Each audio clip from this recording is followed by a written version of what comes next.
seleção de conteúdos, né, e dicas de apresentação. Depois a Nath vai vir com as dicas, né, na verdade, de técnicas de autoconfiança, né, e a importância do treinamento, né, que tem a oratória. E durante a apresentação dos facilitadores, podem escrever no chat, a Gabriela ela vai estar acompanhando o chat, então, depois da apresentação da Natália, vamos ter o bate-papo, né, que aí a gente retoma essas perguntas e a gente vai discutindo, tá certo? Vou convidar o Eros agora para fazer a apresentação do Matheus. Opa, e daí a gente já começa. Beleza. Todos me escutam? Bom, gente, antes de qualquer coisa, muito obrigado pela presença de todos, tá? Para quem não me conhece, meu nome é Eros, eu sou protocolo de imagem pública do Rotaract Brás. E hoje eu vou apresentar os nossos convidados para vocês, tá? Então, eu vou apresentar primeiro o Matheus Amaral, um pouquinho aqui sobre ele. Ele é psicólogo clínico e social, especialista em terapia de família e de casal pela Universidade de São Paulo, pela Universidade Federal de São Paulo. E também é idealizador e professor do curso de Psicologia e Diversidade LGBTQ+, idealizador e professor do curso de Oratória e Inteligência Emocional, tá? Ele é representante distrital do Rotaract Gestão, ele foi representante distrital do Rotaract Gestão 2017-2018 pelo 4610. Foi diretor de imagem pública distrital da Gestão 2017. Foi presidente Rotaract Expo na Gestão 1415 e representante distrital de Interact 2011 e 2012. Então, Matheus, obrigado pela presença, tá? É muito importante pra gente e vai que é tua. Obrigado, Eros, prazer, que prazer enorme. Todos conseguem me ouvir, pessoal? Não sei se a minha internet aqui tá boa, tá legal? Ótimo. Qualquer dúvida aí, pode deixar aí escrito, depois eu também consigo visualizar e responder com o pessoal.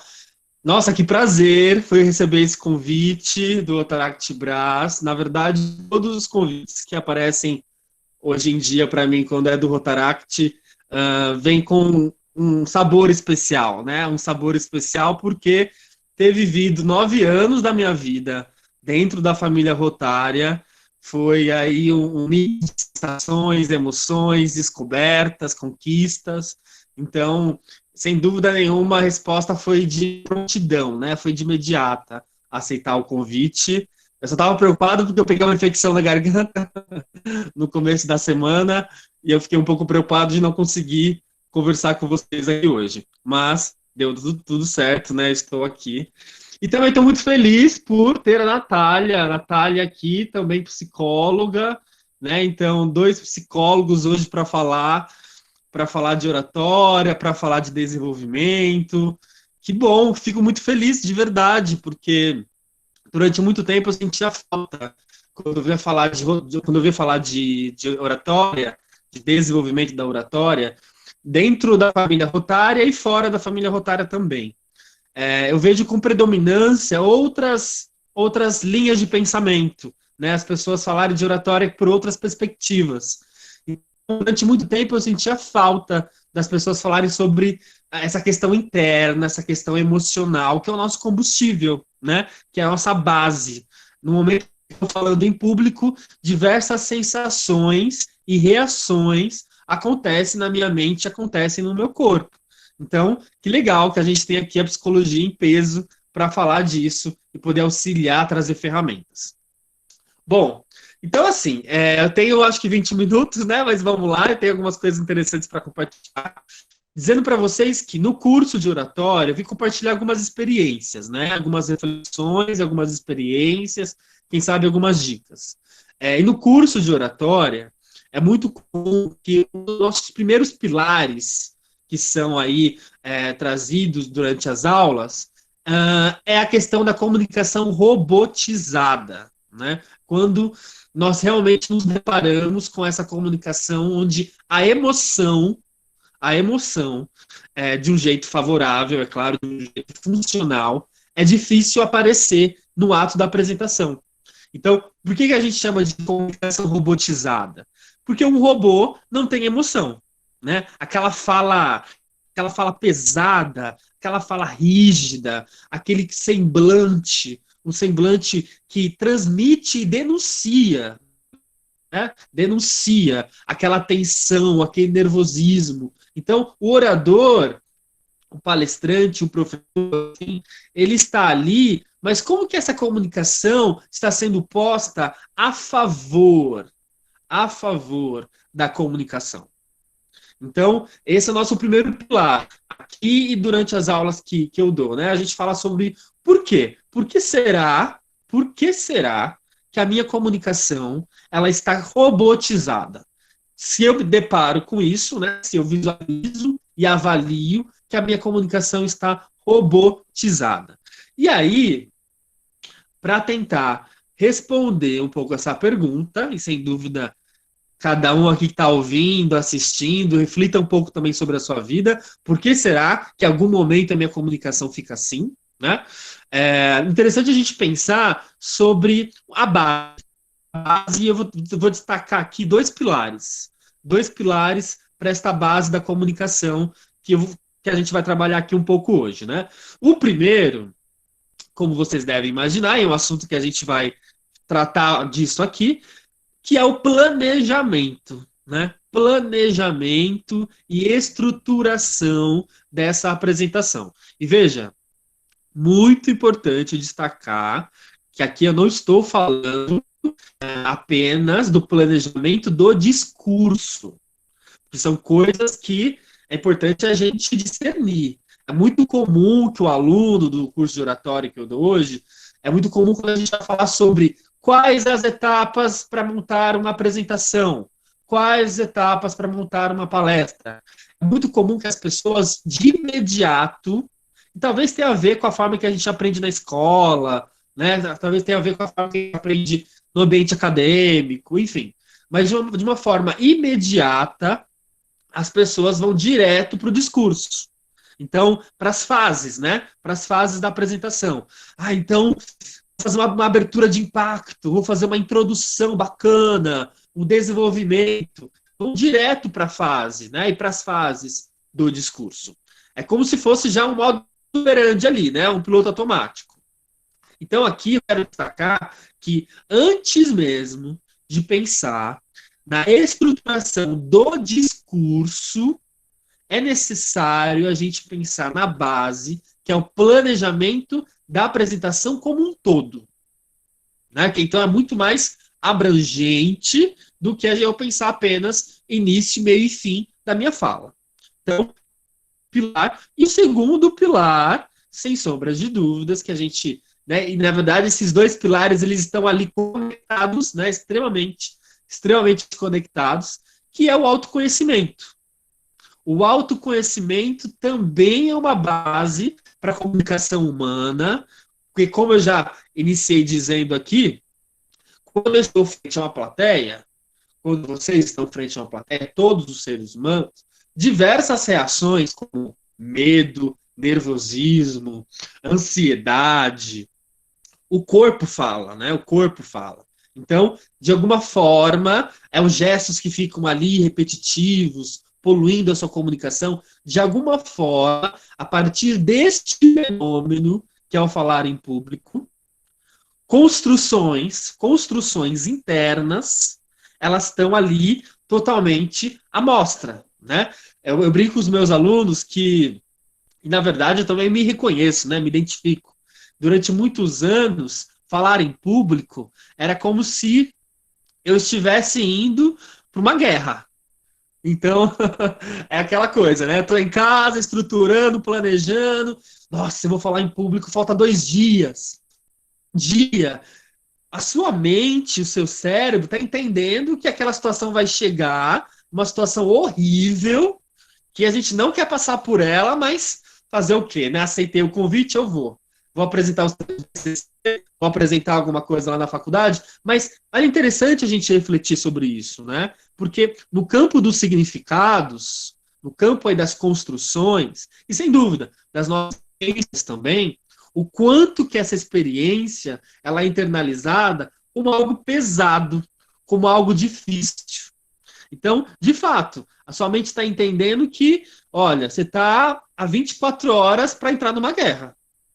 Prepara o seu corpo aí, porque você vai entrar numa guerra. E é interessante a gente confrontar isso, né? É muito importante, aliás. É imprescindível a gente enfrentar isso. Isso tem a ver comigo. Isso tem a ver com o individual. E no momento que eu estou lá, frente a uma plateia, isso é, né, expressado, né? O meu corpo, ele joga para fora. Então, vejam que eu estou destacando, então, esses dois pilares, planejamento e estruturação, da apresentação como um todo, e o segundo pilar, que é o autoconhecimento, porque aí a gente vai falar sobre esse pilar das emoções, né, da inteligência emocional. Bom, e aí, para continuar essa conversa, é interessante dizer que, para vocês entenderem, eu vou ilustrando um pouco com as minhas experiências também lá nas aulas, né, no curso. O que acontece? Inclusive, algumas pessoas aqui fizeram curso comigo, a Stephanie fez lá o curso de oratória, tem a Mariana também, tem uma galerinha aí que fez o curso. E é interessante dizer que, assim, por lá, além das apresentações que acontecem na aula, eu peço para eles gravarem vídeos também. Então, porque é um outro campo, né? Gravar, fazer uma apresentação no vídeo e fazer uma apresentação ao vivo. Mas no curso, a gente tenta aí viver essas duas experiências em paralelo. E aí, o que acontece? Para vocês entenderem aqui, eu vou ilustrar uma situação. Eu peço para o aluno, com base a um texto, com base a um material que eu disponibilizo.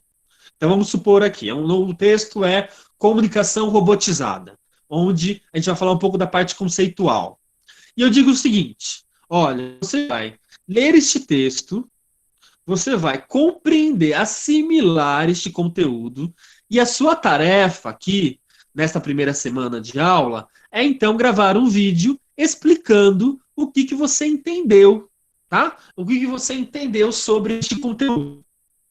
Pessoal, o que acontece com 90% dos alunos quando vão, então, executar essa tarefa?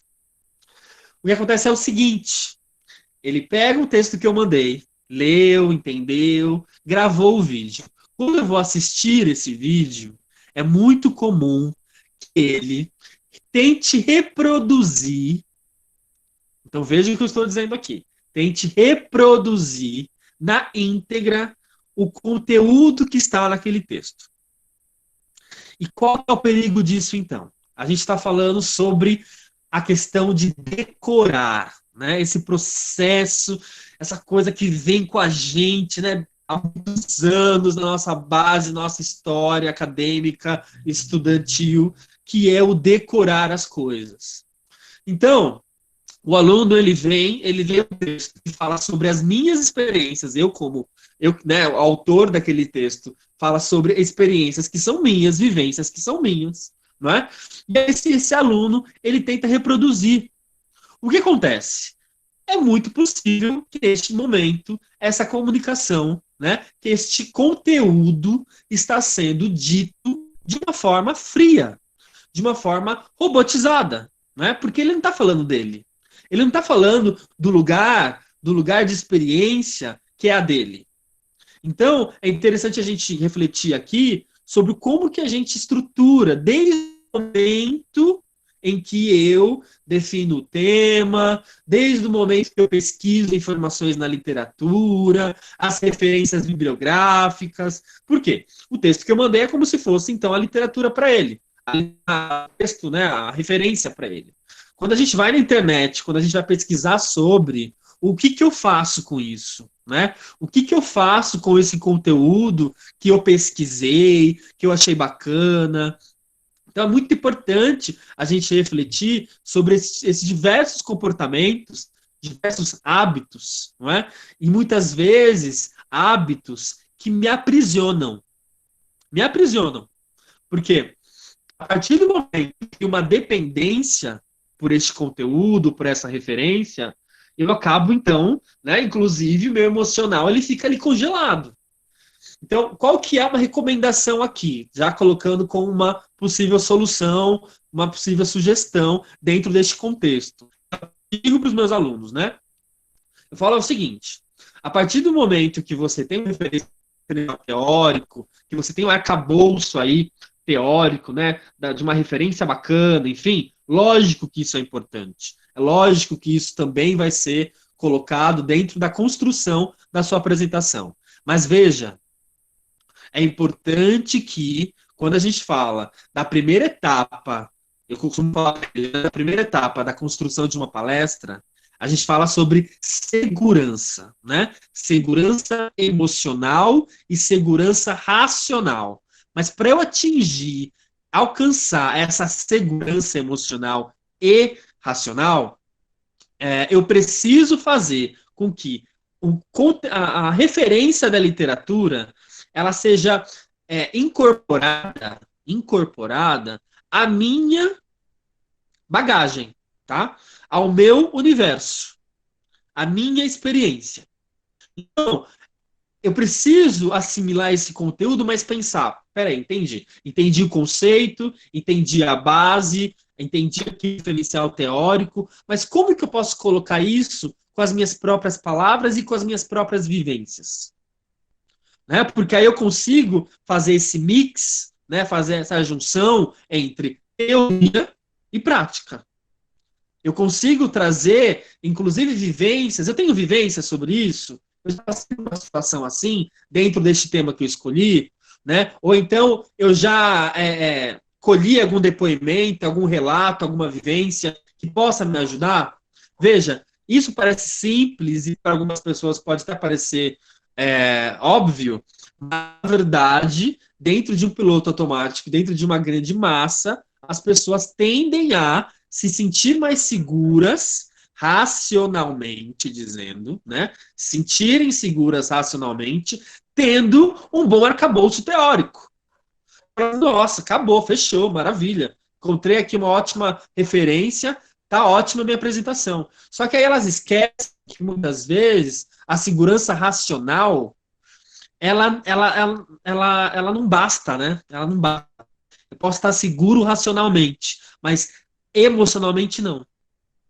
Emocionalmente, ainda este conteúdo, vamos supor aqui, tá? Dentro deste contexto. Racionalmente, eu posso estar ótimo. Emocionalmente, este conteúdo ainda não está bem internalizado dentro de mim. Ainda ele não está convertido, incorporado, traduzido da minha forma de ser, da minha forma de me comunicar, da minha forma de expressar, né? Então, é muito importante, porque a gente fica nesse âmbito de decorar as coisas. Bom, uma outra coisa aqui. Sobre essa primeira etapa, como eu falei para vocês, a segurança racional e emocional. Uma segunda parte bem importante sobre aí o conteúdo, sobre esse planejamento que a gente está falando, que é o seguinte, objetivos, tá? Segunda etapa aqui, objetivos. Pessoal, quantos minutos eu tenho? Tenho mais 6. 6 minutos? Beleza, tá ótimo. Então vamos lá. É um desafio para mim, porque dar uma aula disso e falar em 20 minutos é um grande desafio. Mas bora.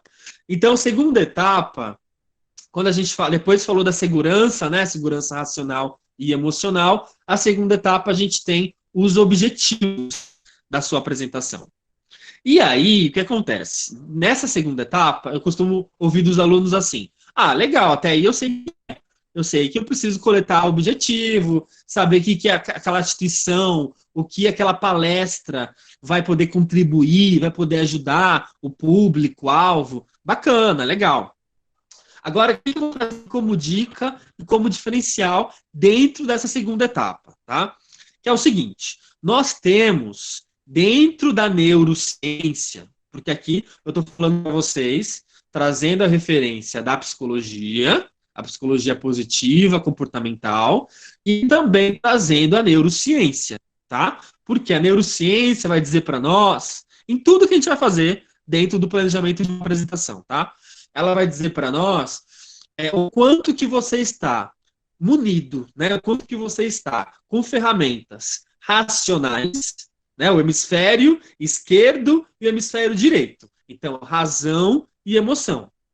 Eu preciso ter esses dois hemisférios bem abastecidos, então, quando eu falo sobre a comunicação humana, tá? Ok. Então, aqui, dentro dos objetivos, quais são os meus objetivos racionais e quais são os meus objetivos emocionais na hora que eu estou, então, estruturando a minha apresentação? Porque é o seguinte, é muito importante que o público, né, esse público, inclusive, que está nos assistindo, todos nós temos pessoas que têm habilidades, né, tem mais, assim, aflorado ali, né, dentro de qualquer público, inclusive, mais habilidades, mais desenvolvimento no âmbito racional, e tem pessoas que são mais emocionais. Eu preciso atingir esses dois públicos. Porque se eu estiver conversando só com um, qual que é o perigo disso, né? Acabou a minha apresentação, a galera que é do público inverso não foi impactada, não foi contagiada, né? Então, assim, legal, pronto, acabou. Eu preciso, na minha apresentação, pensar, legal, objetivo racional. Aquela pessoa, sabe aquela pessoa que está assistindo a palestra e fica ali, cadê aqueles dados, né? Cadê a mensuração? Cadê a comprovação? Cadê os gráficos? Bacana. Então, essa pessoa que ela vai se sentir conectada a mim, conectada à minha fala, através deste âmbito racional, eu preciso contemplar essa pessoa na minha apresentação. Eu vejo, aí uma opinião minha do que eu já vi com os alunos e também com as minhas experiências. Eu vejo que no campo racional, geralmente a gente tá mais ok, entendeu? Tá mais ok, é um piloto automático, inclusive a academia ensina isso para nós. Então coloca lá o gráfico, coloca lá os dados estatísticos, né? Coloca a mensuração. Então, a gente já tem isso, já uma experiência, né? Agora, quando eu falo para o aluno, vem cá, meu querido aluno, vem cá, quais são os seus objetivos emocionais com a sua apresentação? Aí, nessa hora, vem um barulho assim do grilo, sabe? O grilo que tá na natureza. Como assim, Matheus? Objetivo emocional? O que isso quer dizer com isso? Não entendo. O que é isso? Pois é. Não é uma pergunta que a gente costuma se fazer. A gente não costuma aprender sobre. Então, parece estranho no começo mesmo. Porque é o seguinte, a pergunta que eu faço para vocês, que vocês devem se fazer também, é: como eu quero impactar emocionalmente a minha audiência? Tá? A minha audiência, a minha plateia. Então, vamos ser mais claros aqui. Eu quero despertar quais emoções? Veja que eu estou dizendo quais emoções. Não é apenas uma. Eu posso ter uma emoção que eu quero contagiar, que eu quero despertar no início da minha fala, mas que não necessariamente é a mesma emoção ao decorrer da minha apresentação e quem sabe até no fim. Eu posso ter aí, um mix de sensações e emoções, transitar entre elas durante a apresentação. Você sabe que alguns estudiosos colocam para nós que é interessante pensar numa oratória, numa comunicação, que seja uma grande montanha-russa. Entende? Uma montanha-russa de sensações e emoções. Porque você imagina que se eu começo numa mesma linha, numa mesma sensação, e fico com você, né, com ela até o fim. Fica monótono, fica diante. Aquela voz abajur, né? Eu chamo de voz abajur. Aquela vozinha a mesma sonoridade, o mesmo volume, que dá aquela vontade de dormir, aquele semblante do orador que é o mesmo semblante do começo ao fim, ele não muda de voz, não muda a voz. Então, a oratória, dentro aí das técnicas que a gente tem da neurociência, é interessante a gente pensar sobre essa montanha-russa. Aqui pode, entendeu? Aqui vamos brincar de montanha-russa. Por quê? Nós temos aí neurônios espelhos, né? Enquanto reflexos. Enquanto o que o orador está transmitindo no semblante, na alegria, na energia, isso também contagia a audiência. Isso também contagia o seu público, né? Da mesma forma que o contrário. Quando o orador está nervoso, quando o orador está ali rígido, parado, paralisado, isso também contagia a sua audiência. Então, eu vou fechar aqui com essa segunda fala, com esse segundo pilar que eu mencionei, tá? Que vamos só refazer aqui rapidamente. O primeiro eu falei da segurança emocional e racional, sobre o conteúdo, sobre a escolha, a seleção do tema. E o segundo eu falei sobre os objetivos emocionais e racionais. É claro que tem mais etapas por aí, mas nosso tempo não dá, então fica um gostinho de quero mais. É isso. Aê! Valeu, Matheus! Obrigado! Obrigado, Matheus. Agora, Eros, pode fazer apresentar a Natália para nós, por favor? Matheus, Posso não. enquanto isso, Matheus fica com a gente, tá? Vai ter o bate-papo no final. Ótimo, ótimo. Isso, legal. Obrigado, Matheus, pela sua presença. Agora a gente vai apresentar a segunda convidada, a Natália Gomes. Ela é psicóloga, coach e empresária. Ela é do Rotaract Clube São Paulo Liberdade e foi vencedora do concurso de oratória do Distrito 4563 em 2019. Eu tenho aqui uma descrição que ela mandou aqui pra gente, tá? Eu vou ler para vocês. Meu trabalho diário é levar inovação ao vestir profissionais da saúde e ser facilitadora de processos de desenvolvimento de cada cliente na psicologia e coaching. Acredito em um mundo no qual somos responsáveis pelo nosso desenvolvimento e no compartilhamento de experiências na ajuda ao próximo. Tá, Natália, seja muito bem-vinda. Obrigado por aceitar o convite e vai que é sua. Oi, pessoal, obrigada, Eros. Bom, eu acho que já falou um pouco de mim, né, essa pequena apresentação, mas antes de mais nada... Oi, tá todo mundo me ouvindo? Sim, porque a mão tá compartilhando. Tá. Então tá, qualquer coisa vocês avisam aqui no chat, também vou estar olhando caso alguém tenha alguma dúvida, alguma pontuação. Bom, queria agradecer antes de mais nada o Rotaract Brás. Eu acho que foi um grande... Não sei, assim... Uma grande surpresa, na verdade, receber esse convite, e também o quanto eu gosto de falar sobre oratória, e lembrar que somos seres humanos, né, que erramos, acertamos, e principalmente nos desenvolvemos.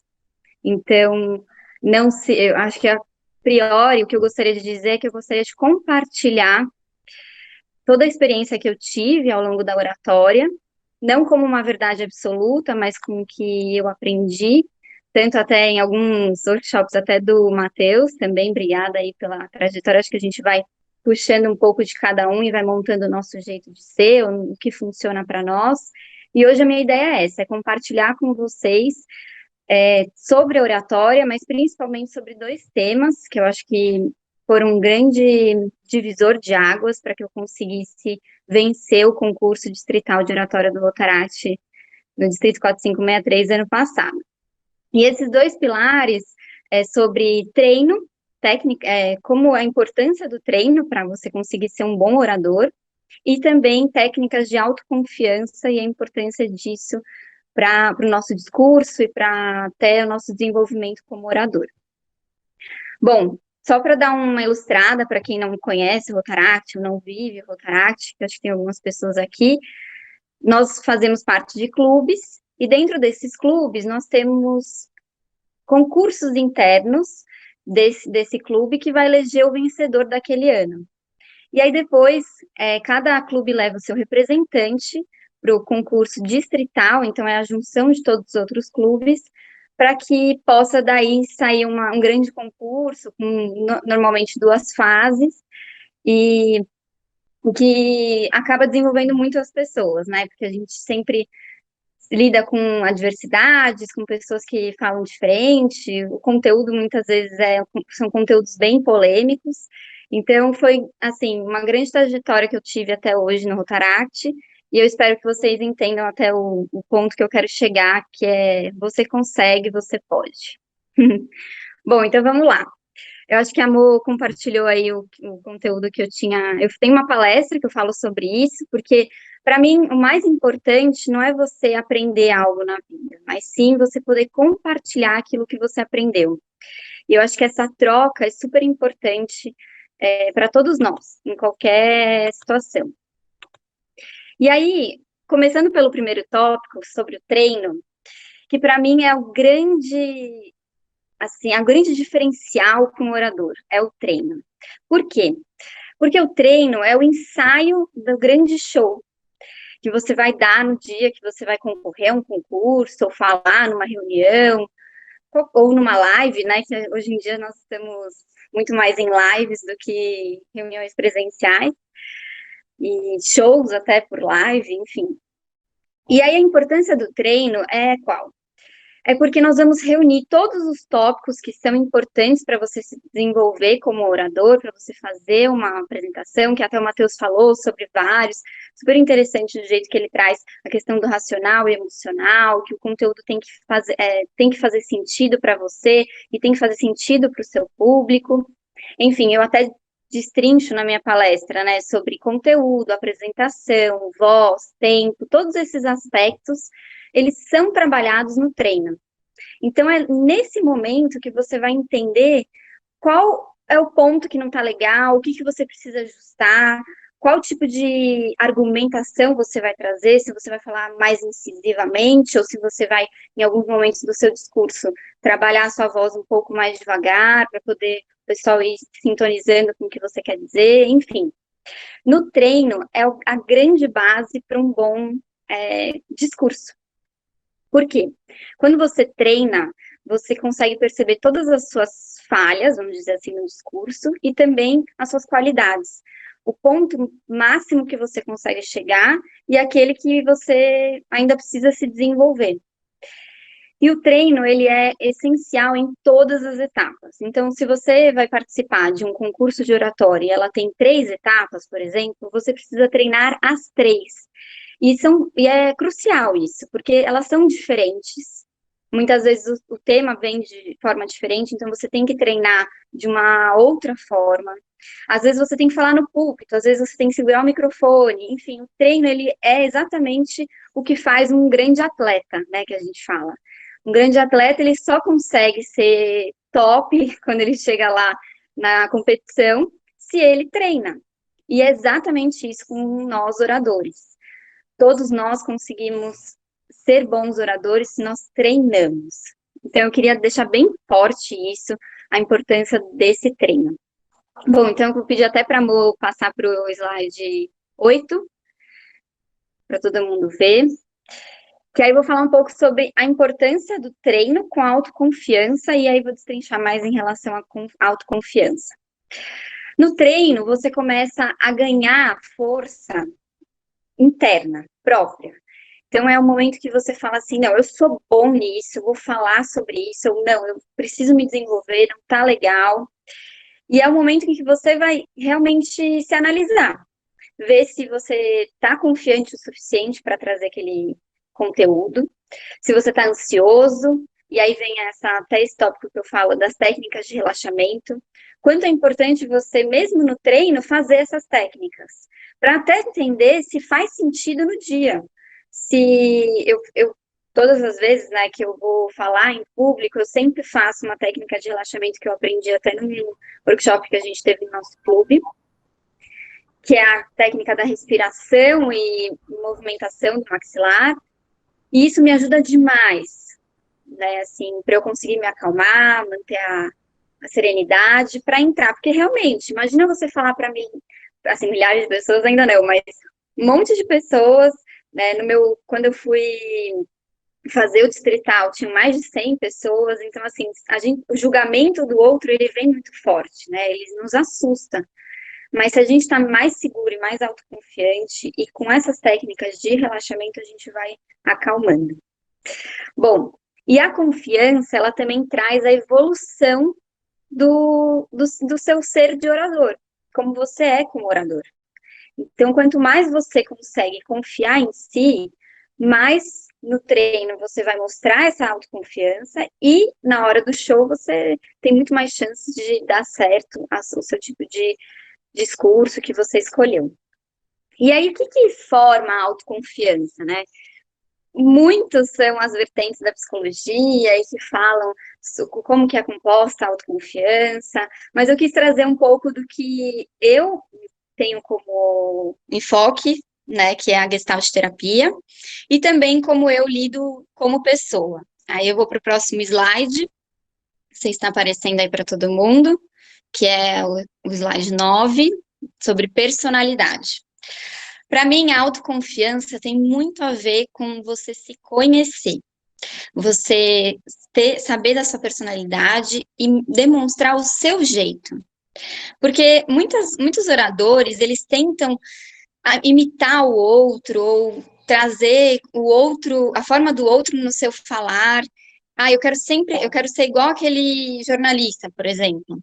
Você pode pegar exemplos, mas você não pode ser esse exemplo, porque você tem que ser quem você é. É isso que vai fazer você um bom orador.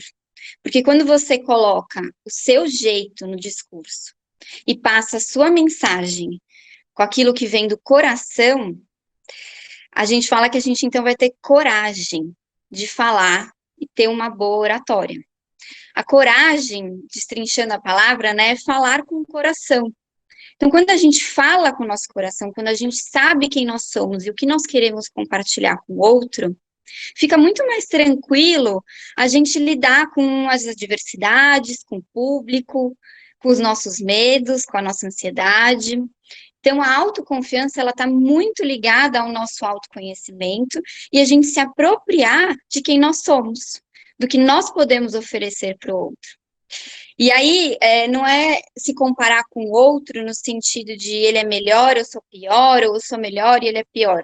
Mas no sentido de o que o outro tem que eu poderia desenvolver em mim e que faria sentido para o meu jeito de ser.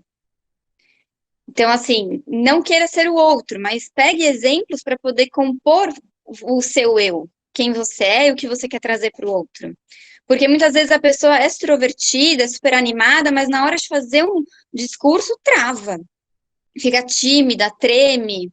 Enfim, cada um tem suas limitações, né? Eu sou muito ansiosa, trabalho bastante isso, e no meu discurso, falar com o microfone na mão é uma dificuldade minha, porque eu tremo muito, por conta da ansiedade. E aí eu tive que ver pessoas segurando o microfone, aprender técnicas de segurar o microfone, para poder não passar essa ansiedade, que na verdade eu nem tava tanta, mas a minha mão chacoalhava pra caramba. Então, para não parecer que eu não estou falando de coração, que aquela minha mensagem não faz sentido. Bom, e aí eu gostaria de compartilhar rapidamente a minha trajetória no próximo slide como oradora. Porque essa trajetória me mostra a importância do treino e da autoconfiança e de que todos nós podemos sair de um ponto e chegar naquele que a gente almeja e que não vai ser da noite para o dia. Eu quero mostrar isso, como é um processo de desenvolvimento e que a gente não deve desistir, sim persistir. Tá tudo certo aí? Tá todo mundo me ouvindo? Tá? Sim, dá para ouvir sim, Dani. Legal. Oi? Tá. Bom, o slide que tá aí, que é sobre a minha trajetória como oradora. Eu comecei a minha trajetória como profissional na moda. E foi quando eu tive que me deparar com apresentações na faculdade. E foi muito engraçado, porque eu era conhecida como a mata barata. Porque eu ia para frente e para trás, batendo o pé assim no chão quando eu falava. Então, assim, eu falava, meu Deus, eu nunca vou conseguir ser uma boa oradora se eu mato barata quando eu falo. E isso foi um feedback de um professor meu, falando assim, Natália, você é a mata barata. E aí, quando ele falou isso pra mim, eu falei, caramba, eu sempre fui assim.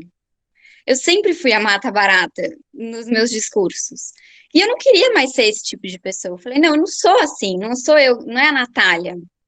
E aí foi quando começou a minha trajetória de desenvolvimento, e eu entrei no Rotaract nesse mesmo ano que eu me formei em moda, que foi em 2014. E aí a minha trajetória exatamente assim, em querer brigar e falar, não, eu vou conseguir, eu vou conquistar, foi em 2016. Que o nosso clube fez um concurso de oratória interno, que tinha sido a primeira vez dentro dessa nova geração, vamos dizer assim. E aí a gente fez um concurso interno, enfim, não lembro até dos temas, já passou bastante tempo, mas eu cheguei a ficar em terceiro lugar. E eu fiquei feliz por isso, só que estava muito longe de chegar onde eu cheguei. E nesse ano, o que ficou para mim foi a palavra admiração. Quem ganhou esse ano no meu clube foi a Emi, uma grande amiga minha e também colega de Rotaract. E para mim, ela me trazia essa admiração porque ela era o exemplo de treino, porque ela sempre fez muitas palestras e ela treinava pra caramba para falar os discursos dela. E a autoconfiança dela era nítida, porque você via o jeito dela ser, ela falando com coração, com entusiasmo, e aí as pessoas se encantavam com o jeito dela falar. E aí naquele momento eu falei assim, eu quero pegar isso da Emi, porque eu tenho isso dentro de mim, mas eu não tenho desenvolvido, e eu vou desenvolver então essa admiração, esse treino, essa autoconfiança, para eu conseguir um dia também ser admirada por outros e por mim mesma. Bom, aí chegou o próximo ano, o ano de 2017, em que eu falei, não, eu vou treinar até não poder mais. E olha, eu fiquei craque em treino, porque eu treinava de noite. Nossa, eu sabia assim, o treino ele não quer dizer decorar o seu texto, mas estava tão dentro da minha cabeça o texto, que se alguém me interrompesse com qualquer outro assunto, eu voltava e retomava na hora o que eu queria falar. Então, a importância dessa aplicação no treino foi muito essencial para eu conseguir, então, chegar em segundo lugar no concurso interno, mas ainda não conseguia em si a vitória. E por quê? Porque na hora de falar, eu travei com a minha ansiedade. Eu sabia todo o texto, eu sabia tudo a mensagem que eu queria falar, vamos dizer assim, né? Não tinha tudo decoradinho, mas eu sabia a mensagem. E aí chegou lá na hora, eu fiquei super nervosa, falei assim, não vou dar conta disso. E aí a minha autoconfiança foi lá para baixo. E nesse ano quem ganhou foi o Daryl, um outro grande amigo meu. E ele me mostrou isso, que além do treino, é preciso também ter de novo a autoconfiança.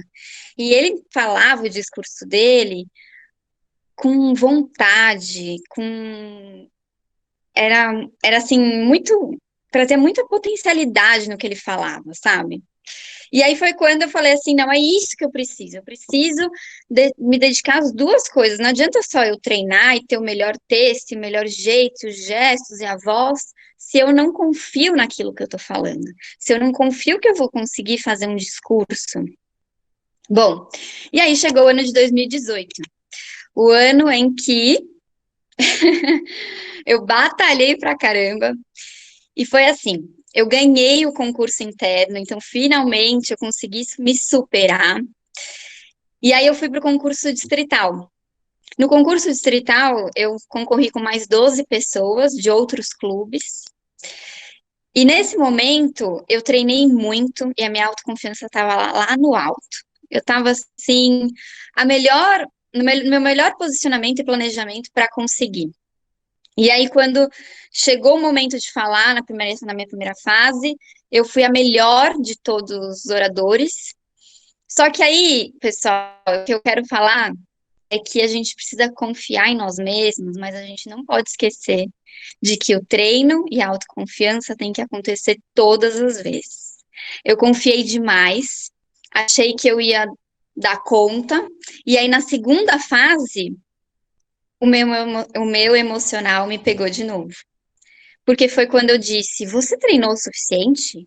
Mas será que você vai falar e vai surpreender as pessoas? Vem aquela, né, os pensamentos a milhão e que vai te corroendo no momento que você vai falar. E aí você chega na frente das pessoas, você não tá seguro. Então, a importância de trabalhar o treino e a autoconfiança também em todas as etapas, em todos os discursos, em todas as reuniões e lives que você for fazer. Parece exaustivo, mas não. Isso vai te dar uma garantia de tranquilidade e de fala muito mais fácil e natural. Bom, e aí eu fiquei em segundo lugar, quem ganhou foi a Dani, também uma grande amiga minha, se tornou, né, a gente conversou muito, e ela falou novamente, com muita confiança, com coração, ela falava de transformar vidas, e ela estava transformando a oratória naquele momento. Bom, eu tenho muito tempo ainda para fazer o grande finale aí, ou tá? Eu acho que eu me embananei no tempo. 8 minutos, Nath. Quanto? 8. 8? Ah, tá. Então vamos lá. Bom, e aí, pessoal, que eu quero mostrar como existe uma evolução a cada passo. Porque eu nunca imaginei chegar onde eu cheguei. Eu era, vocês lembram? A menina que matava barata quando falava. Eu era aquela pessoa que não tinha confiança. Eu era aquela pessoa que só admirava o outro e não admirava quem eu era e o que eu ia trazer para o outro. Eu era aquela pessoa que treinava pra caramba, mas na hora a ansiedade me dominava. E foi quando eu decidi que eu ia trabalhar a minha oratória também na minha terapia. E por que eu tô falando isso? Porque quando a gente conhece os nossos pontos de desenvolvimento, a gente também conhece onde está a nossa potencialidade. Porque todos nós temos dificuldade em falar no primeiro momento. Todos nós temos alguma dificuldade de fazer algo. Mas a gente pode sim se tornar atletas na oratória. A gente pode sim se tornar grandes atores do nosso jeito, do jeito que a gente gosta de falar. E era isso que eu queria. Quando eu fosse vencer, e não é a vitória em si, mas é o desenvolvimento, a vitória interna de conseguir superar, é o que aconteceu. Eu fui muito tranquila para o meu concurso de oratória do clube. Eu estava bem, queria até que outras pessoas, eu fui determinada a fazer o meu melhor, mas eu também falei, eu acho que já passou o meu tempo, acho que é hora de outras pessoas ganharem e fazerem história e tal. Mas no fundinho, eu queria mesmo falar assim, será que eu consigo? E aí, eu falei de uma naturalidade, tão confiante daquilo que eu queria mandar para as pessoas, porque passou de ser um texto, passou de ser uma pessoa que está falando um texto, para ser a Natália que quer passar uma mensagem. E qual mensagem que eu queria passar? E foi sempre essa, de ajuda ao próximo, de compartilhar nossas experiências e de realmente entender que a nossa vida é o desenvolvimento. E foi quando eu ganhei o concurso interno do clube. E aí, quando eu fui para o concurso distrital, eu tive 10 pessoas concorrendo comigo. E eu falei com coração. Eu não lembro se todos, não sei se todos lembram, mas eu me emocionei no meu discurso. Eu acho que é isso, sabe? Você tem que saber as técnicas de voz, de tempo, de apresentação, gestos, conteúdo, mas o quanto você está envolvido com aquilo que você está falando. Se você não tiver, seu público também não vai estar. E nas 2 fases primeiras desse concurso, eu estava muito envolvida. Eu estava amando o que eu estava fazendo. Eu não estava com medo, que a ansiedade me dominava. Ou estava nervosa? Estava. Mas, assim, não era algo que me deixava mais uma experiência pior, entendeu? Não era uma experiência ruim. Estava sendo uma experiência maravilhosa. Eu estava lá de novo com a oportunidade de fazer o meu melhor. E aí eu realmente fiquei muito satisfeita com o que eu fiz. E aí, pela minha surpresa, teve uma terceira etapa que eu não estava esperando, e que foi um mês depois, né, da primeira. Então saíram 3 finalistas dessa segunda etapa, e a gente ia concorrer com um outro distrito, que na verdade acabou juntando, que foi o 4610, e aí a gente se tornou 4563, e aí tinha que sair uma pessoa só. Então eu tenho que lidar com pessoas que eu nunca tinha visto e concorrer, enfim, mas o que eu sempre me pegava era o quanto eu estou segura comigo mesma, o quanto eu estou treinando o meu discurso, a minha oratória. E aí, pessoal, veio a grande satisfação, assim, de chegar lá. E quando você chega lá, eu venci, né, o concurso de oratória, distrital de oratória. Eu cheguei lá, mas eu cheguei, assim, feliz e, assim, muito satisfeita. Ah, eu tive erros? Tive. Eu poderia ter feito melhor? Poderia. A gente sempre acha. Mas eu acho que é isso, sabe? É você falar, poxa, olha o quanto eu me desenvolvi. E não foi da noite para o dia, por isso que eu queria mostrar isso para vocês. Eu tive 4 anos tentando e lidando com todas as dificuldades e me superando a cada passo. Então, eu queria até terminar o meu discurso falando a seguinte coisa. Tem um poeta que chama Cícero, ele fala em espanhol assim: los poetas nacen, pero los oradores se hacen. Então, todos nós podemos nos desenvolver como oradores. E também como poetas, tá? Eu também faço poemas. Discordo um pouquinho no começo, mas o quanto a gente pode se desenvolver e você pode sair de um nada, de um medo absurdo de falar, para ser uma tarefa ou uma ação que você ama. Eu espero poder ter compartilhado tudo isso com vocês, não sei se ficou muito claro, eu tive que diminuir um pouco do jeito da minha palestra, mas para finalizar é isso, gente, eu queria deixar o quanto é importante a gente se validar como pessoas, verificar quais são os nossos pontos de desenvolvimento que todos nós temos, e a cada passo que nós damos, nós superamos coisas, mas nós temos mais coisa para também se desenvolver, mas reconhecer quem você é e o modo como você vai levar a sua oratória e o seu modo de ser e o compartilhar da sua mensagem. Então, seja você, porque eu tenho certeza que você será o melhor orador de todos. Obrigada.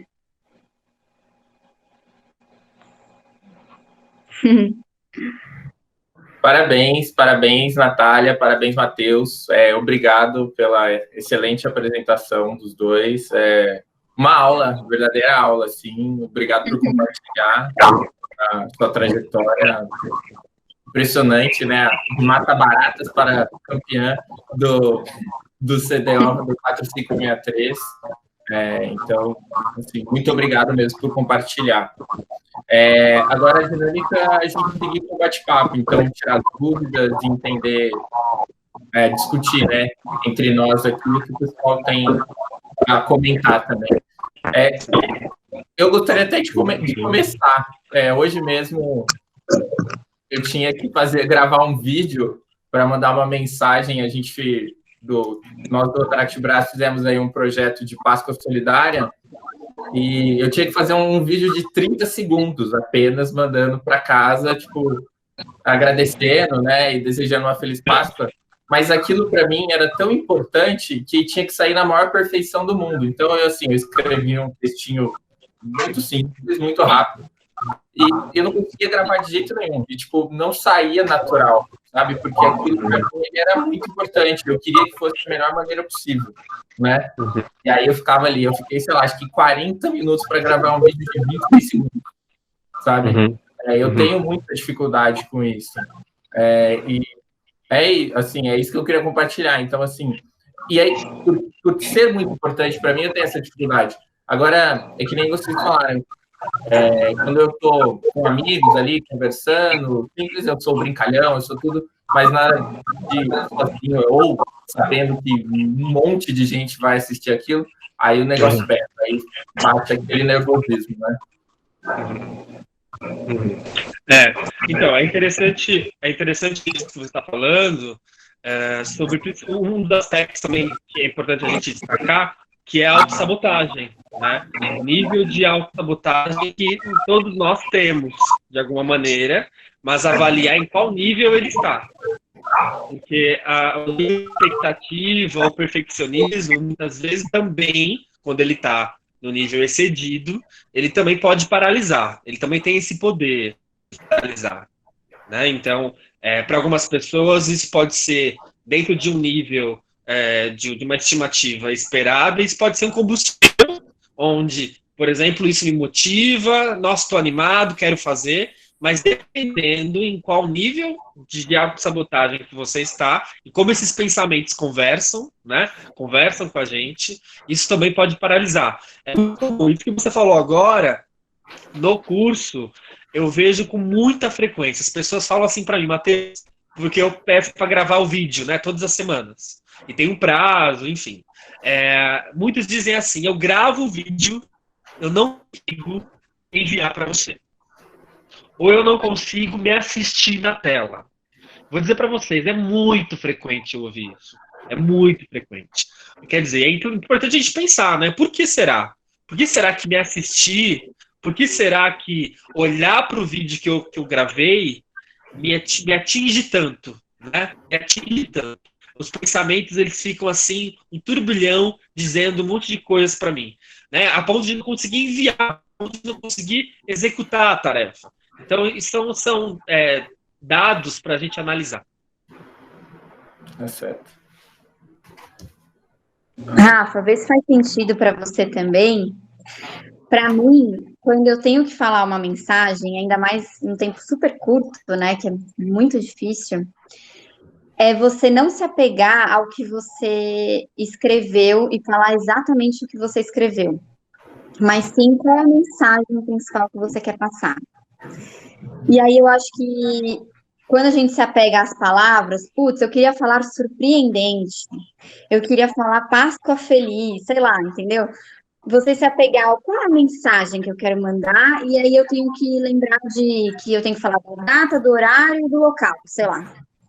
E aí eu coloco as informações que são necessárias e pensar na mensagem. O que eu gostaria de ouvir quando alguém mandasse um vídeo igual a esse? E aí, acho que nesse sentido ajuda a gente não tentar milhões de vezes, né? Mas faz super parte. Eu acho que tentar é muito mais, muito melhor do que você simplesmente desistir. Sim. É verdade. E aí foi exatamente isso. Eu escrevi e aí depois saiu diferente do que eu escrevi, porque no meio na terceira ou quarta tentativa, eu falei, esquece aquilo que eu escrevi, a mensagem é essa e vamos falar. Mas não saiu tão natural quanto eu queria, mas foi. foi bom. Sim.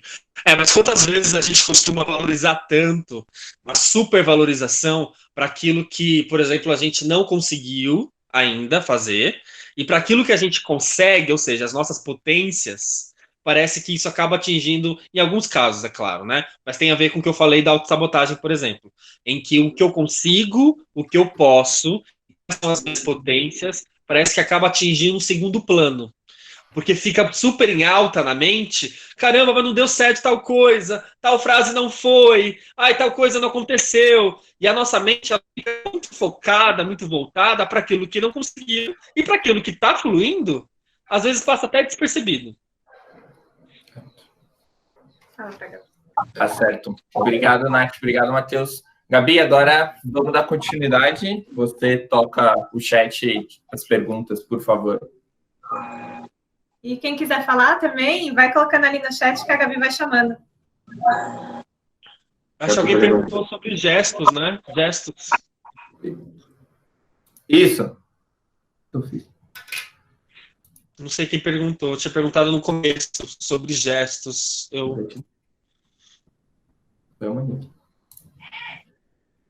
Acho que a Gabi tá com um delay aí de poder entrar, mas ela pega na segunda. Então, eu perguntei se tem gestos estratégicos, assim, que vocês mandam, Gabi.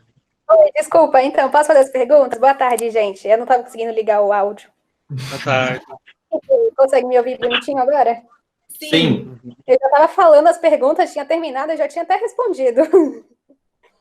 Então, temos 2 perguntas. Uma é, existe alguns gestos que podem ser estratégicos numa apresentação? E a outra, ser competitivo faz diferença numa apresentação? E também um pouquinho falar mais, retomar essa parte da autossabotagem, por exemplo. Como é que funciona, como é que é, essa parte eu não entendi muito bem. Como ela funciona e como é que faz para evitá-la também. Aí, essas 3 por enquanto. Ok. Natália, começar a responder? Eu começo? Pode ser, vou falar um pouco sobre a questão da competitividade, porque eu acho que eu falei muito no meu discurso sobre isso. Acho que a competição, ela é positiva quando você tem sempre o objetivo de se superar e se desenvolver. Então, eu acho que você não levar... A competição, ela leva você a querer levar mais a sério, né, o seu discurso, o que você vai falar, se comparar com o que você fez anteriormente. Então, eu acho que ser competitivo faz um pouco de diferença, sim, mas não no sentido de competir com o outro, mas sim competir consigo mesmo. E só também falando sobre a questão, acho que até foi meu pai que colocou, improvisar uma mensagem não é melhor do que treinar. Eu queria falar disso também, da importância de que o treino, ele é essencial para você saber todo o seu discurso e incorporá-lo mesmo. Mas na hora do show, vão acontecer muitos improvisos.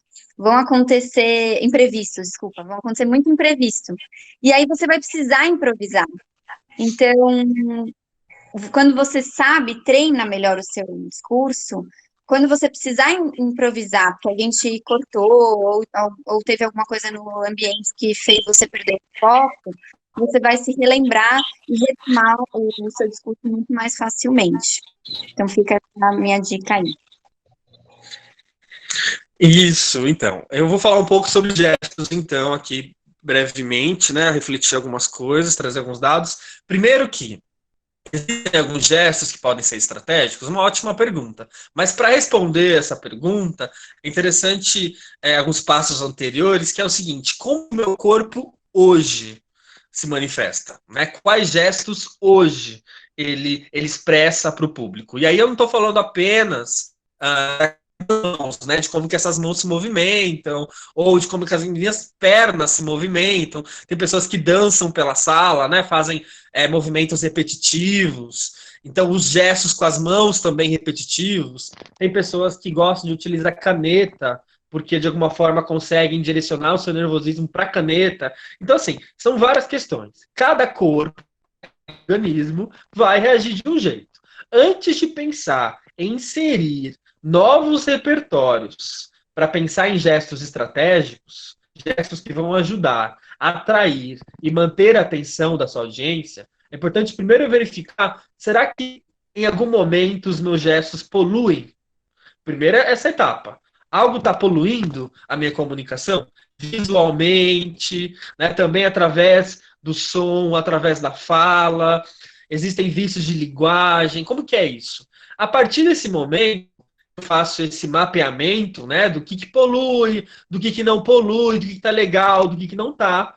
A partir desse momento, então, aí você pode começar a ensinar para o seu cérebro novos comportamentos, novos gestos que podem ajudar. Então, a utilização das mãos, por exemplo, geralmente as pessoas fazem só movimentos, mas será que eu consigo, no meu conteúdo, na minha apresentação, fazer gestos com os dedos? Em apontar, em direcionar, em fazer alguma ilustração, demonstração, de acordo, né, coerente com a fala, onde a fala ela sai e ao mesmo tempo os meus dedos ou alguns gestos feitos pela mão também pode ilustrar, pode estar coerente com o que está saindo pela boca. Então, mas antes de pensar em adicionar qualquer comportamento novo ou qualquer gesto novo, eu preciso entender o que já acontece e depois, Matheus, mas esses gestos aí com o dedo, ou fazer alguma movimentação diferente, o meu corpo não recebeu bem.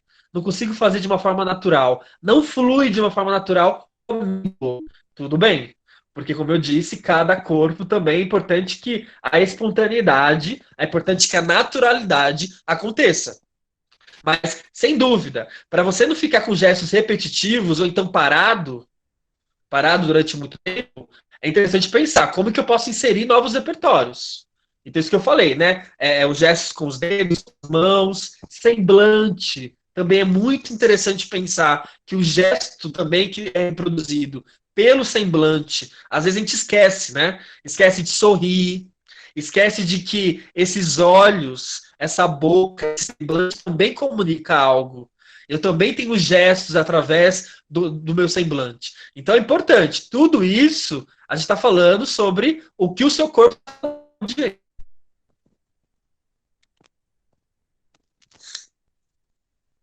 Rapidinho, antes de ir para a próxima, o improviso, concordo plenamente com o que a Natália falou. Geralmente eu também escuto perguntas sobre isso, sobre improviso. No passado, eu participei de um treinamento com o Rodolfo Barbosa, num clube que eu não vou lembrar agora. O Rodolfo Barbosa deu um eu também ministrei o treinamento com ele, e a gente falou bastante sobre essa questão do improviso. É interessante que, o que a Natália falou, de que até no improviso eu preciso ter treino. Como que é isso, né? Se eu não tiver treino, se eu não tiver planejamento, eu não vou conseguir estar à vontade, eu não vou conseguir estar seguro para lidar com os imprevistos. Né, para lidar com aquilo que não é mecânico, que não é padronizado, né, que não é um roteiro, que não é ler slide. É agir de uma forma natural, é conversar com o seu público, né? É dialogar com o seu público. Então, para isso acontecer de uma maneira eficaz e funcional, o improviso ele é totalmente previsto que aconteça. Mas se eu estiver mecânico, se eu estiver rígido, esse improviso e esse imprevisto não vai ser lidado da melhor forma.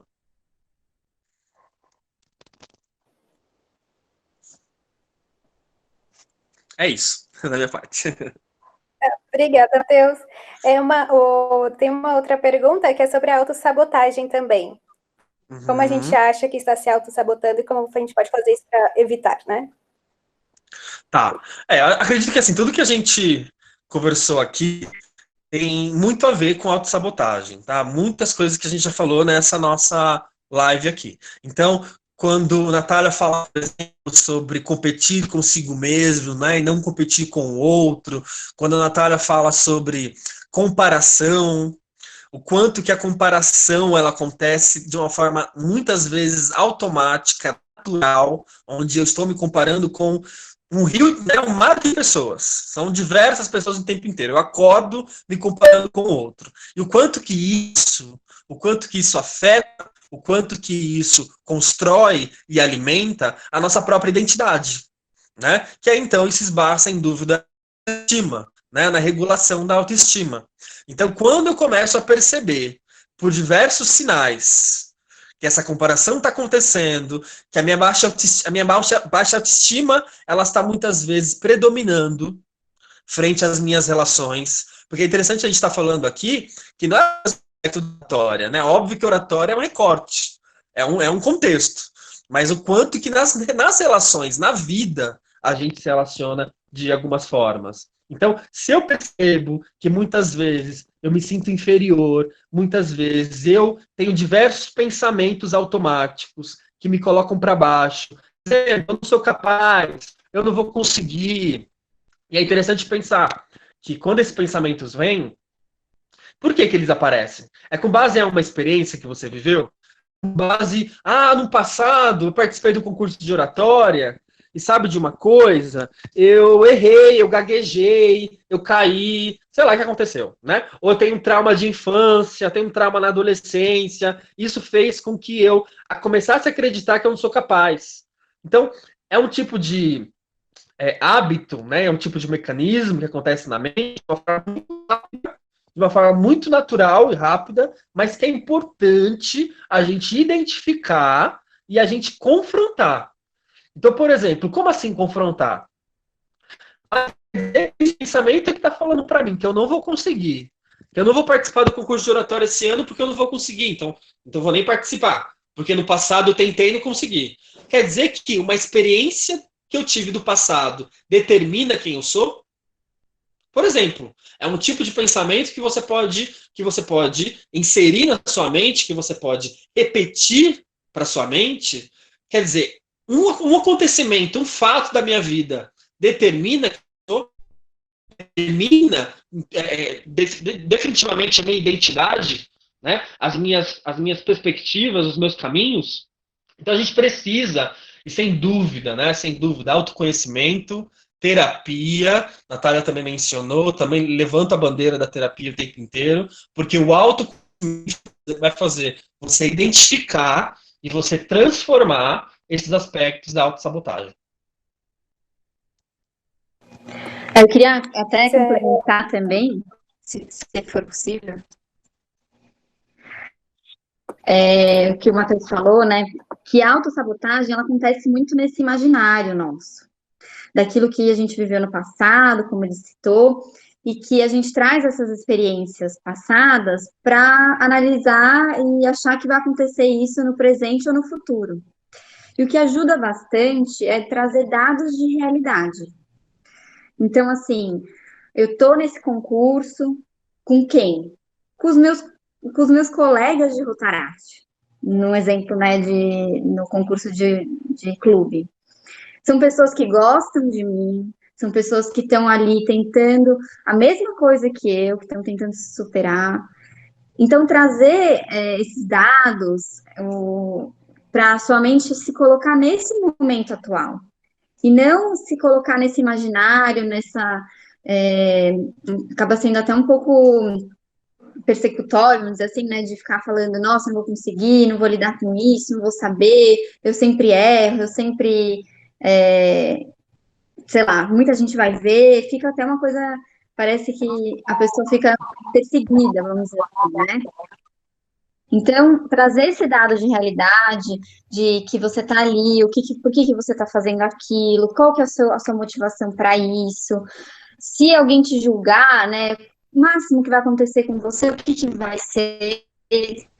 Então, assim, trazer esses dados para sua mente se colocar no momento atual e perceber que não dá para a gente ficar idealizando tudo e imaginando o que pode acontecer, que assim, a gente vai se auto-sabotar, a ansiedade vai lá para cima, e aí destrói tudo aquilo que a gente tinha construído, né? De forma até inconsciente, de que a gente nem para pensar, não, vou me auto-sabotar para eu não conseguir fazer isso. É realmente automático, você não percebe. Obrigada, gente. Agora eu gostaria de convidar o Jorge Damião, que gostaria de falar um pouquinho com a gente. Primeiramente, boa tarde a todos. Quero parabenizar o Matheus, parabenizar a Nath, que é tão bom quando você vê uma palestra que você sabe de partes do que a pessoa está falando. Então, eu vi o primeiro concurso que a Nath participou no distrito e acabou não ganhando, vi o segundo que ela ganhou.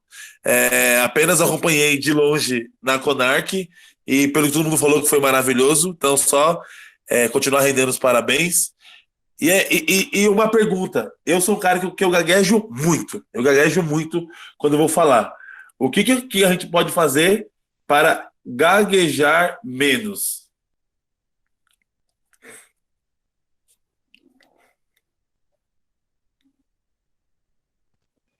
Olha, eu era uma pessoa que gaguejava, ou ainda fez gaguejo, no começo uma frase.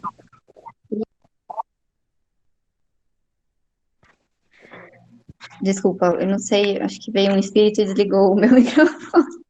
Juro que não fui eu. Então, vamos lá. Então, o gaguejar, ele é o pensamento vindo depois da fala. Então, é a gente começar a tentar falar e o nosso pensamento nem conseguiu se construir ainda para conseguir emitir aquela mensagem. Então, quando alguém for te fazer uma pergunta, normalmente o gaguejar ele vem no começo da oração, da frase, né? Então, assim, tentar, por um segundo, fazer esse caminho da frase, o que você quer falar, E aí sim, você começa a falar. Esse primeiro tempo que a pessoa espera e aguarda não vai fazer diferença. Mas se você já começar de bate-pronto e falar e gaguejar, ela vai perceber que você gaguejou. Então, eu acho que, claro, existem outros aspectos também, emocionais, ou até mesmo de vivências que você teve, mas assim, de modo geral, é uma dica que eu dou que me ajudou muito até nessa questão do gaguejar mesmo. E na hora de falar, perceber, quando você gagueja, tentar ficar em silêncio, retomar a linha de raciocínio e voltar a falar de novo. Acho que isso ajuda bastante, mas é treino.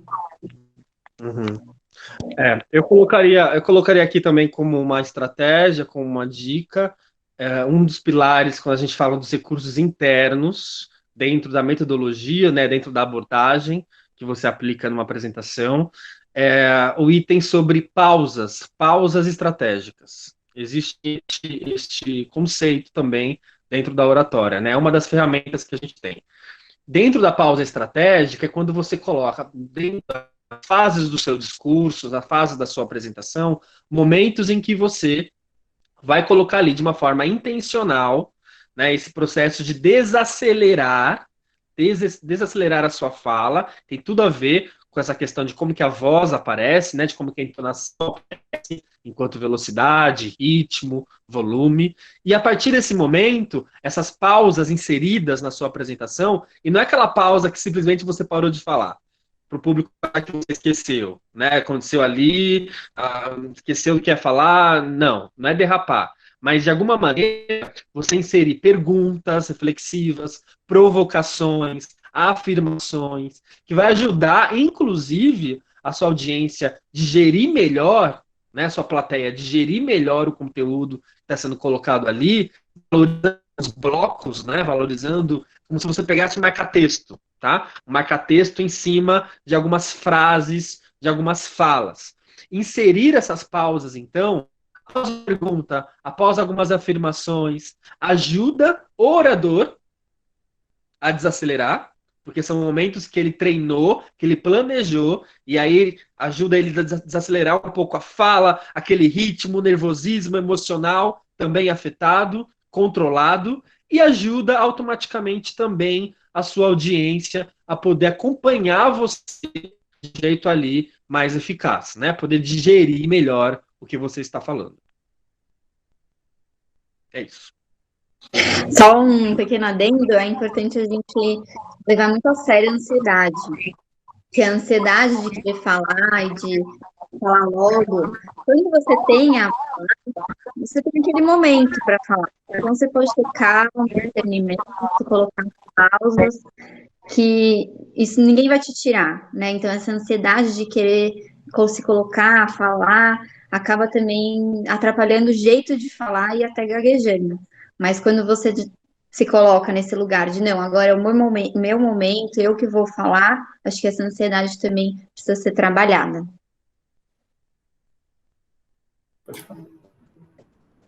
Obrigado, Nath. Obrigado, Matheus. Obrigado, Rotaract Braço.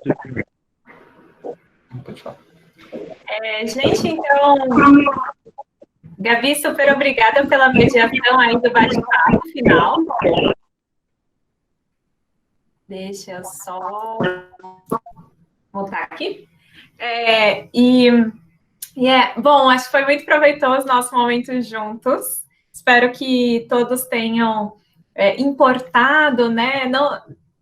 As experiências em si foi muito interessante, porque durante a confecção, né, do convite foi trazido essa palavra, né, de experiências, somando o nome do projeto, que é Falabras 2020. E daí, agora, né, ao final desse nosso bate-papo, fez muito sentido, porque quando a gente compartilha as experiências, a gente se encontra um pouco, né, no lugar do outro, e assim, a gente pensa também sobre a nossa própria experiência, né, como que a gente pode capturar alguns momentos e trazer isso como força, como motivação para ir mais longe, né? e ir compassado, né? Ir aos poucos, enfim, foi muito legal. E daí eu só gostaria de falar uma coisa, um comentário geral aqui no final, que essa semana eu ouvi, né, uma frase que é assim: quanto mais você conhece, menos você teme. E daí se conectou também com esse momento de agora, porque eu falei, gente, é isso. Quanto mais eu estudar sobre oratória, quanto mais eu treinar, quanto mais eu me alimentar de instrumentos, ferramentas, menos eu vou temer, né? Então, eu sei que é uma coisa que pode parecer óbvia, mas eu fico assim, uau, é isso mesmo. Enfim, e também o estado de presença, né? Trazer esse momento, não só durante a preparação, mas durante o discurso, durante as nossas apresentações, estar de fato presente. Não estar pensando, né, em muitos outros lugares, em muitas outras tarefas, outras reuniões, outros projetos, mas estar presente. E hoje eu estive presente aqui, enfim, mediando um pouco aí, né, a reunião, por conta que ficou ancorado na minha conta, mas eu estive presente. Espero que todos vocês também tenham praticado, né, esse momento conosco. É isso, só gratidão para todos.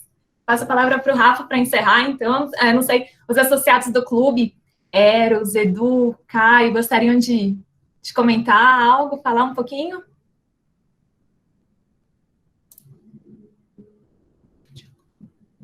Diga, Gabi.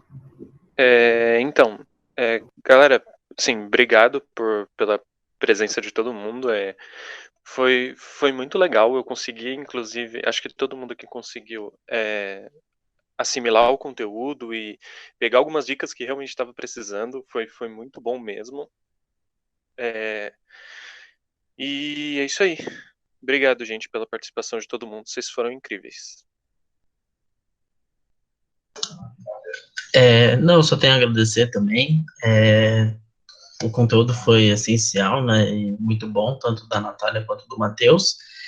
E semana que vem, mais um desafio. Para mim é um pouco difícil também falar em público.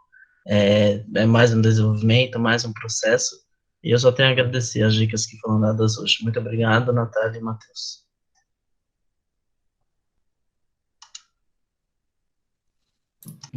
Olá, Matheus e Natália, muito obrigado pela palestra.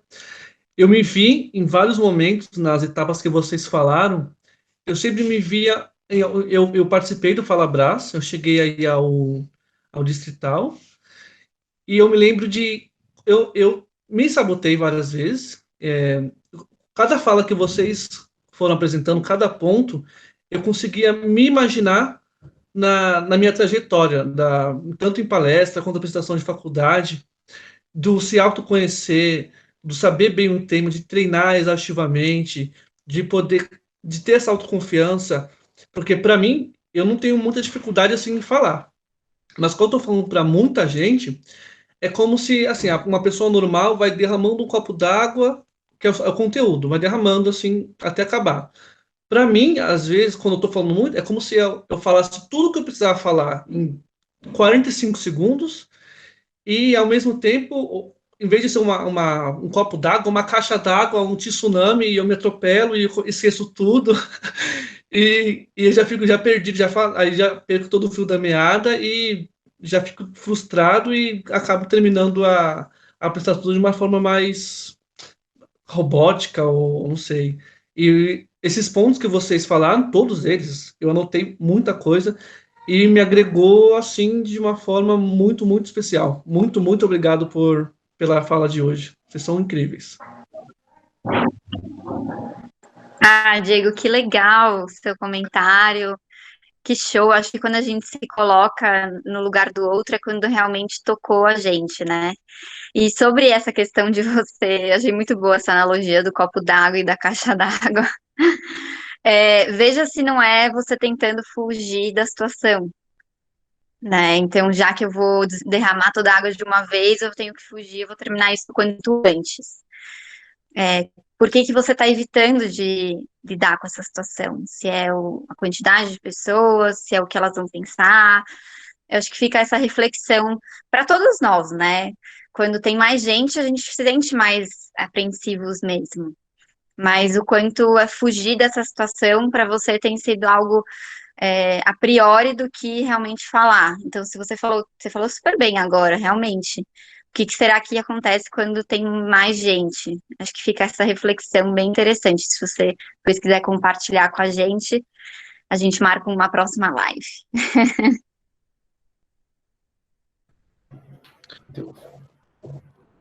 Eu quero também dizer uma coisa aqui rapidinho, só para quem tiver interesse, eu disponibilizo um kitzinho com alguns materiais, né? Temos aí o modelo de roteiro, um roteiro colocando todas as etapas, as 4 etapas, né? De como construir uma palestra, de como elaborar um bom planejamento, enfim.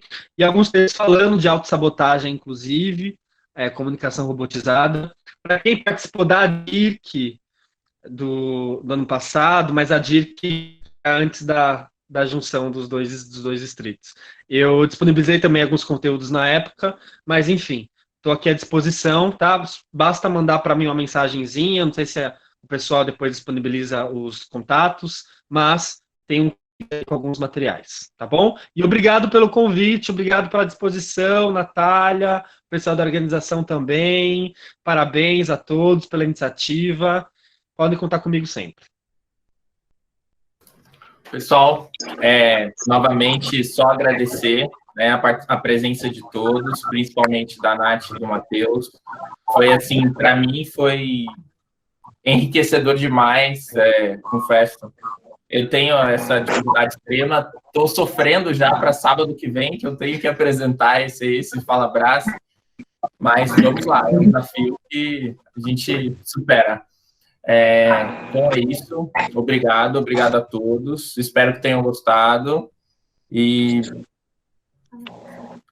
pessoal, por favor, geramos aí um formulário para a gente ter uma avaliação, né, do nosso encontro aqui, como foi, por favor, respondam. E a gente manda também os materiais para quem respondeu o formulário, a gente consegue mandar os materiais que o Matheus pode disponibilizar para a gente, e a Nath também. Falando nisso, deixa eu só fazer um convite também. A gente tem um projeto agora que a gente vai realizar no Liberdade, que se chama 5 Minutos em Ação. É uma extensão do projeto que a gente já tem de 5 minutos, que vai ser essa minha palestra que eu até disponibilizei para vocês, mas aí vai ser mais um conteúdo mais estendido, porque vou falar sobre outros assuntos que eu não falei, sobre conteúdo, apresentação, voz, tempo. Então fica aí o convite para vocês. A gente ainda não tem data, mas assim que eu tiver, a gente disponibiliza para todo mundo.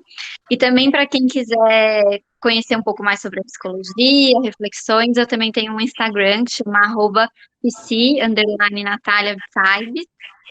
E eu gosto muito de saber que tem pessoas do Rotaract e amigos, porque eu vejo que essa página tem possibilitado uma coisa que a psicologia, o CRP, na verdade, não pode, que é ajudar. Eu não posso atender, os psicólogos, né, não podem atender amigos e familiares, mas por meio da página, como tem muitos amigos e familiares que fazem parte, eu sinto que de alguma forma, a minha profissão também os beneficia. Então, eu queria deixar aí esse convite, também falar sobre isso, e muito obrigada, gente, assim, essa experiência foi muito além do que eu imaginava, foi muito gostoso fazer parte desse evento, e parabéns pela iniciativa. Obrigada. Coração.